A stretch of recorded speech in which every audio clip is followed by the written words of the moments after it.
leader. We should respect, honor, and love. Human beings sometimes, though, have personality traits that we don't like, that are not okay. And although they might be negative, that person might be a negative person, maybe harmful or do something harmful. There's this lesson in all that, like the souls that died, let's just go with 9/11. Those people that were there at 9/11 and died, there was some sort of soul contract, as far as I understand, for them to do this. And it was a great sacrifice that they made to open and bring consciousness to all of us. You know, these negative things occur for our awakening is how I've started to view them. Maybe grandmother, you? Yeah, they're all teachings. And what I'm asking is that we stop learning from the negativities. We can learn through grace and through love and compassion. You know, our planet for over 2,000 years has been fighting for peace. Where has this brought us? It's because it's a fake fight of peace. It's I want to have peace and have all this material possession. We fight over land. It's not our land. It's just borrowed land while we're here.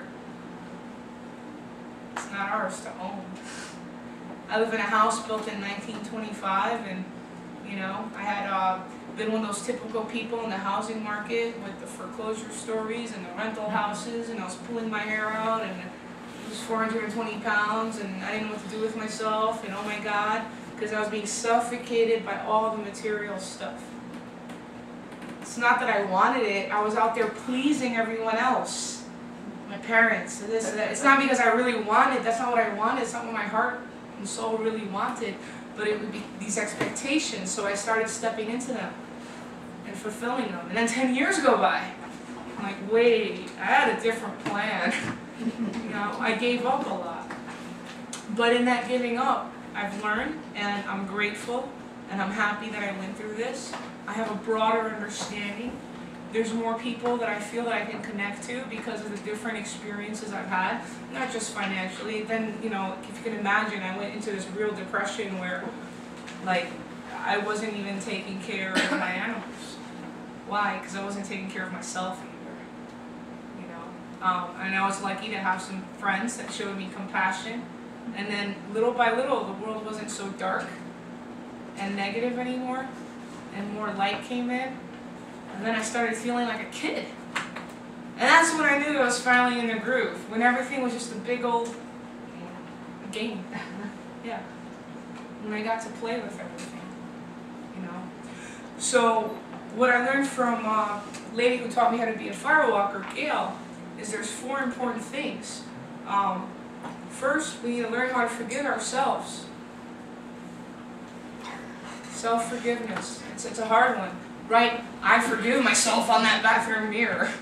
And fake it till you make it. You might not feel it, but the more you say it, our words are prayers. So our prayer can be like a spiritual arrow that we throw at someone to hurt them through our negative words.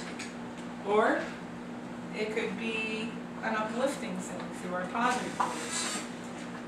So we want to forgive ourselves. We want to make your life meaningful. Find something that makes your life meaningful. For me, right now, in this place and time, it's the Firewalk. My corporate job doesn't drive me, but because of my corporate job, I can make money, I can get the wood, host these events.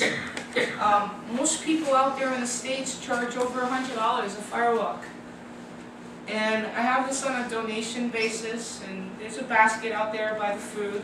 If you guys want to help support us for our next walk so we can buy more wood, whatever you have, we appreciate it.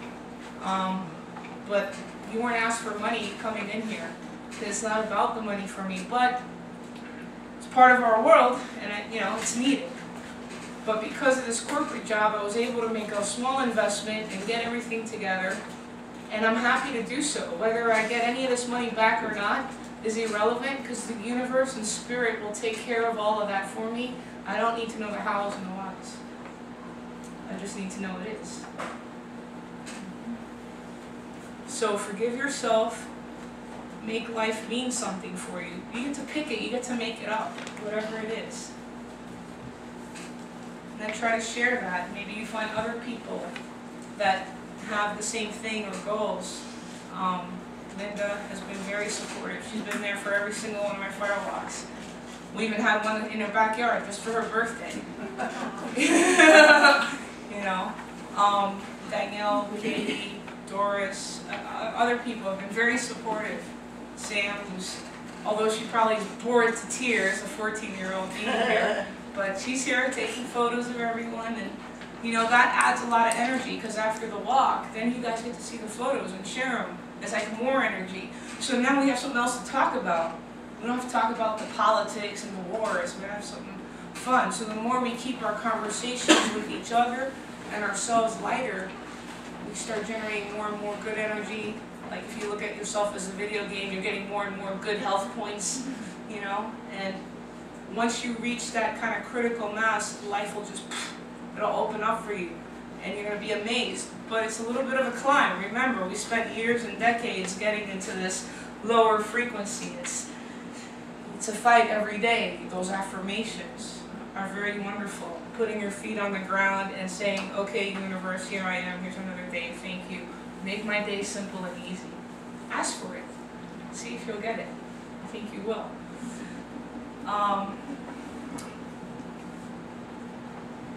The other thing is, if you tithe. It doesn't have to be financial. It could be with money, it could be with time, it could be with clothes, it could be taking someone out for a good time, you know, but give a portion of yourself. And a lot of scriptures and people say 10%, right? And I have a theory about this 10%.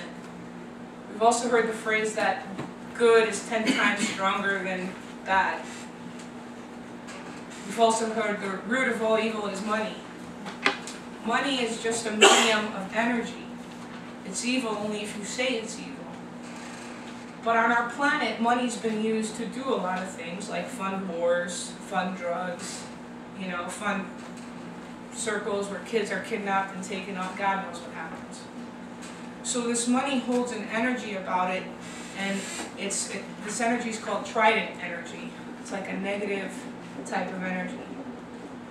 So when you're carrying it, you have some of this negative energy in your pocket. So by the action of tithing, just that 10% helps balance, in theory. This is my own like little theory of why they came up with it.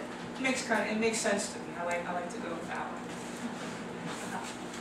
one. So when you do these things, you have meaningful relationships, you forgive yourself, and you tithe,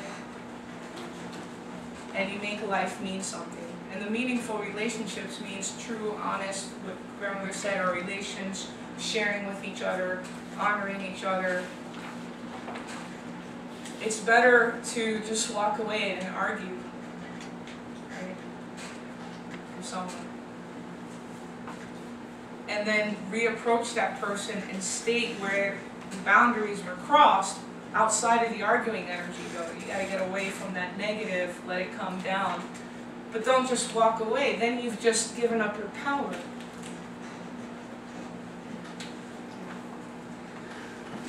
So, that's all the lecturing I really want to do for you guys. I'm gonna